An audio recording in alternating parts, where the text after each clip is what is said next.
DC Studios brings you Millie Alcock as Supergirl. And the tomato meter score comes in at a 56%. What will the audience score be? I would probably imagine maybe a little bit higher, maybe in the 70s if we are lucky. But Supergirl tells the tale of Kara Zor-El. And, well, the IMDb description maybe says it a little bit better here. He joins forces with an unlikely companion on an interstellar journey of vengeance and justice when an unexpected adversary strikes too close to home. Now, the movie stars Millie Alcock as Supergirl. David Corenswet, as you saw there in the trailer, plays Superman. It's kind of like bookended with a Superman. Here it starts with Superman and it ends with kind of like him. Sort of, but it's not really about him at all. So, Matthias Schoenaerts plays Krem, the bad guy. Eve Ridley is Ruthye. And, of course, we know that Jason Momoa comes in to play Lobo. My initial impressions of the movie goes, well, as follows. It had some interesting ideas in here. It did. But it just felt like it didn't really execute those ideas all that well. Because at the end of the day, I'm thinking, all right, what is Supergirl about? That synopsis that we saw on the IMDb didn't really do it justice. And it's kind of like, well, what is it about then, James? Tell me. Crypto gets poisoned, so she's got to go get the cure for the poison for Crypto to survive. Along the way, there's this girl named Ruthye, whose family also gets killed by the bad guy Krem, who wants vengeance. So they work together to find Krem.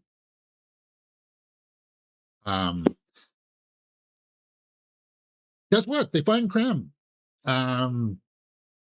She gets the cure.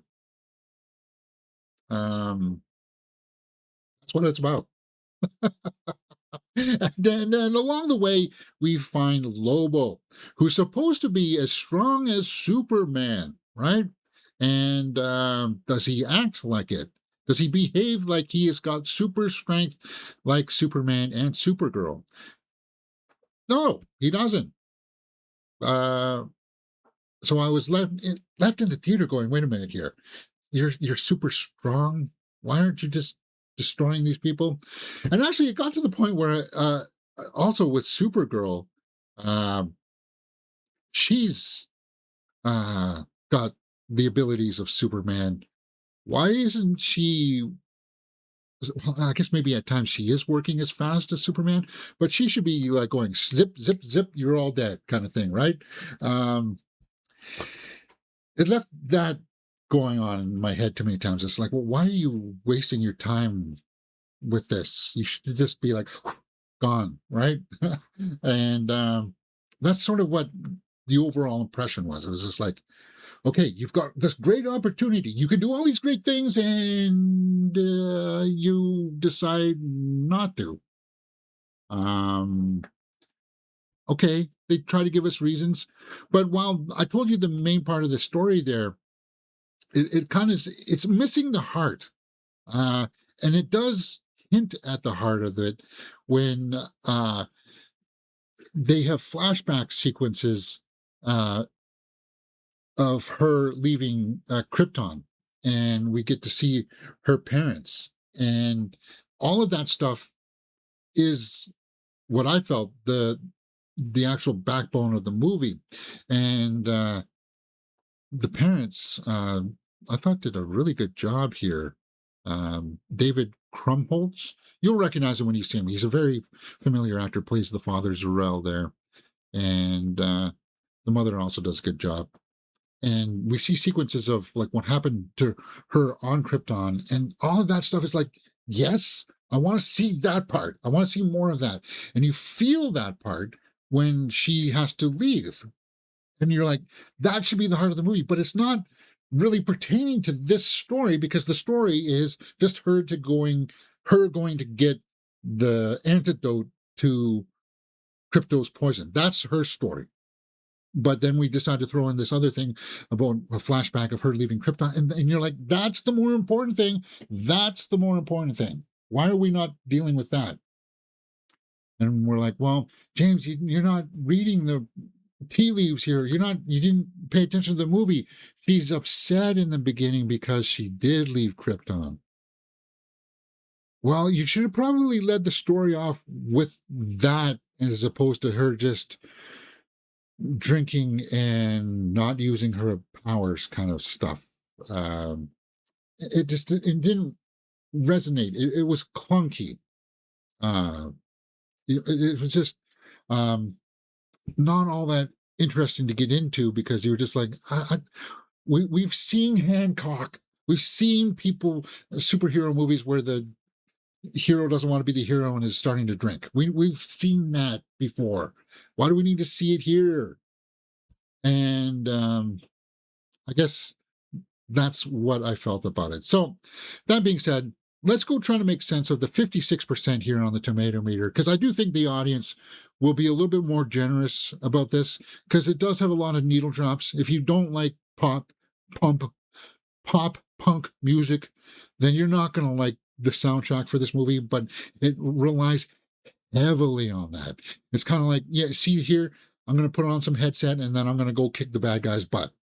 And we're going to listen to some current trendy pop or punk style music as we see her kick butt. And that's what you're getting here. That's all the tools in Craig Gillespie's wheelhouse. Ooh, New York Post, 2 out of 4.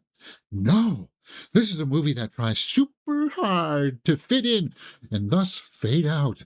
And often that means like a goth in the cafeteria pretending to be edgy. Hey, don't take a swipe at goth girls. I like goth girls. Millie Alcock throws around a medley of furrowed brows, sleepy gares, and insolent grins, much like my own teen daughter. And now that's a good analogy. They were trying to make her like a pouting teen in this movie, and she's not. But it's Supergirl. She's a girl, James. But yeah. While hinting at a soulfulness that the movie directed by Craig Gillespie is barely equipped to tap. Okay, now there's got to be some good reviews in here.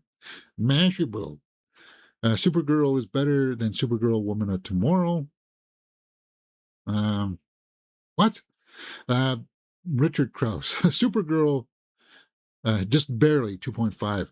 Supergirl has an obvious affection for not only DC Comics, but also Star Wars, John Wick, and a handful of post-apocalyptic flicks, but also those influences to get in the way of establishing a style and personality of its own. Now, the biggest problem here, I think, is that Supergirl didn't have, in this movie, a good enough nemesis.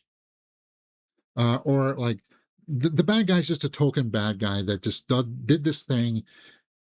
She's not going to really learn anything from getting the poison back from this guy about her own personality. So that makes the bad guy flat. And it sucks because Matthias Schoenaerts, he's trying, but it's just like, you needed to have consequences related more to her to make it more impactful. But he shot the dog with poison. Guys, it's got to be deeper than that. It has to for us to resonate. But let's see what the audience here says. Love the new DCU Superman movie. Supergirl doesn't disappoint either. Action-packed, some drama, great writing, buzz. Seriously, I question your criticism. Different than most superhero movies, and I liked it a lot. I love the spaciness of it. The other planets, okay, all right. So you see, the audience seems to be liking it a lot more. I liked her. Lobo was lame as hell. Yeah, then again, if you think that they did well with Supergirl, but yeah, they fumbled Lobo so bad. I don't know. why Jason Momoa was so happy about it. But let's go to some notable critics here. Jeremy Johns, Supergirl is a generic sci-fi buddy fetch quest with bad lighting. Did it have bad lighting? I saw it in the IMAX. I unfortunately paid the money to see it in the IMAX. That was only because it was an advanced screening. So um, that's why I did that. I don't recommend that anybody else do that. This movie it definitely is not worthy at all for IMAX viewings. It is it's your typical run of the mill superhero fare. Uh, there's nothing in here of grandiose scope that I would say you have to check this out on the IMAX because the color palette is so rich, because the integrity of the framing. No, like look at this. You want to pay $25 just to see that on the big screen? No, I can't I can't can't vouch for that. But Seattle Times liked it. I want to see somebody who really liked it. A critic who gave it a good, really good score. Ooh, 2 out of 10. The toothless and misadventured can't be bothered with gravity of the consequential definition of the physics, or the physics one. Okay, is 3 out of 5 3.5 out of 5 is going to be the best one we can get. A fun, rough-edged cosmic adventure with superb action, a strong emotional core, exploring themes of grief, vengeance, and innocence. I see where you could bring in some of those, but that's not with the character of Supergirl. And it's not even with the side character too, because it's just so flat. I'm sorry, the as much as I don't like to harp on younger actresses, not good. And I think it's the direction. The direction of her character didn't work. Yeah. That whole aspect of the story, and I know I'm being brutal about it, but it's just it has to be said, right? Nezu E. Don't waste your time or money. Best to wait to watch it when it's free to watch. Yeah, guys, this will be streaming in a month. Wait for it then. Yeah.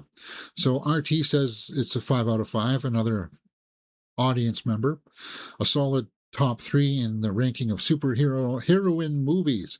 I just haven't decided on the new ranking order yet. No, this is not anywhere near as good as the first Wonder Woman movie. And as far as super heroine movies, yeah, yeah, this film feels like it's insulting my intelligence. Yes, Woman of Tomorrow. Yeah, and Millie Alcock is good and she shines. I wouldn't even okay.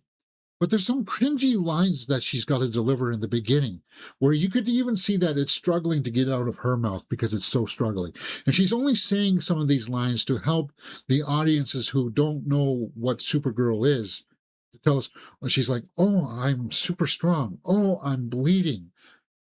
Just to let us know what's happening. It's like you're commentarying the exposition for us, and it's just it's clunky. And I said that already, right? However, this movie is followed up by generic action, and definitely it's generic action. There's no action sequence in this movie that'll make you go, oh my god, I got to check this out. It's not like The Furious, where it's just like you got to check out some of the action in that. It's not like that at all. And Millie Alcock, she does get out some of the lines. I was starting to like her towards the end, but we pause now to take in the Helen Slater Appreciation Minute. Yes, Helen Slater played the first version of Supergirl, and that's what she looks like now. Huh. Talk about aging gracefully. So, Supergirl, What did I think? What's my overall score? Let's go to my score sheet. Acting, directing, and story are right down the middle. It's serviceable, and I could even probably knock down directing a little bit here. Technical aspects, cinematography it's fine. And the best part, I guess, if you like the soundtrack, you like all those needle drops, you could give it a full point. I found that it was too cliche at times. It was like, here's the token part where we hear the soundtrack of something while she kicks somebody's butt. Overused. So the weakest part for me is obviously the highest mark here. And the watchability factor, if you like Supergirl, you want to check it out once. If you like Millie Alcock, you want to check it out once. You're just curious and you want to waste your money at the theater, you want to check it out. But 5.5 out of 10 for Supergirl. That does align me pretty much with what the tomato meter says, oddly enough. I didn't plan that. I didn't. But uh, that's where I land. What do you guys think? Let me know in the comments below and we will talk about it. And if you are curious about what I said about the Furious, that's also up on the channel right now. You're watching Bureau Domains.